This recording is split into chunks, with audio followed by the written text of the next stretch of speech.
In a world where the struggle for survival takes center stage, where we wake up every day striving to achieve our various aspirations, some men and women have been able to beat the odds and rise above circumstances to attain excellence and remind us that though we may all be ordinary people, there is a hero in every one of us.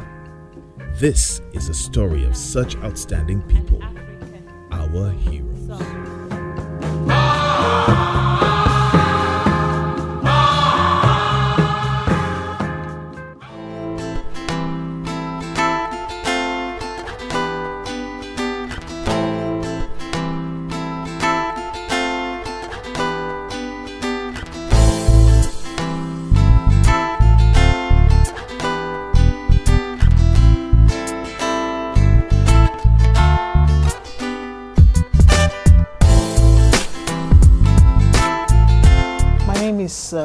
Mgbajah Ogadinma Mgbajah.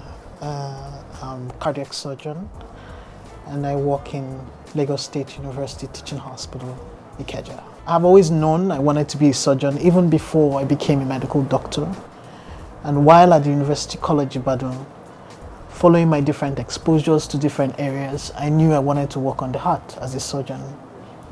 And then started my postgraduate training at Lagos State University Teaching Hospital, Ikeja, in 2009.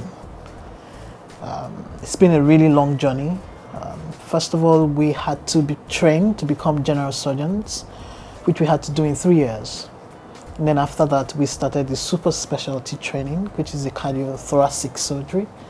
That in its own is another 4 years of training, which then saw me having to go to some other places because we don't have so much resources here to train fully as a cardiothoracic surgeon.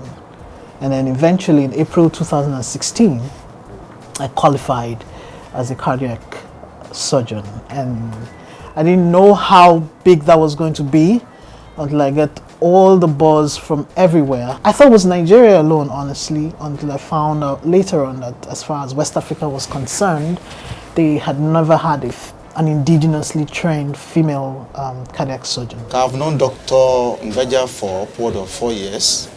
I've been working with her as a senior registrar, and we are all encouraged by her feat, because for a woman to come into a field that's not only restricted to male folks, but it's even limited in terms of the number of specialists, is a no-mean achievement. Family-wise, I've always had a very strong family.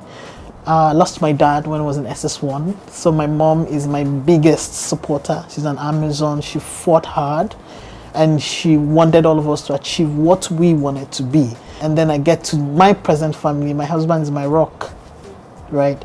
A lot of people have asked me this question over and over. The concerns of my trainers then was, you need a family, you're female.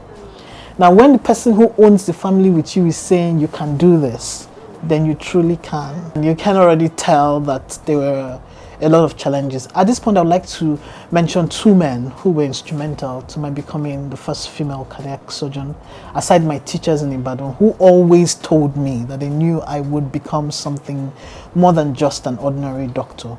Mr. Bode Falashe and Dr. Toyin Sanusi. They're both male cardiac surgeons, and they held my hands. They were my trainers. She's very passionate and compassionate, and she shows a lot of empathy, because in medicine there's even between sympathy and empathy. Empathy is putting yourself in the position of the patient. Sympathy is just feeling for the patient. So she does that. Cardiac surgery has come to stay in Nigeria.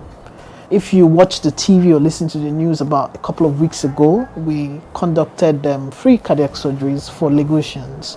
Over about 11 patients got open heart surgeries.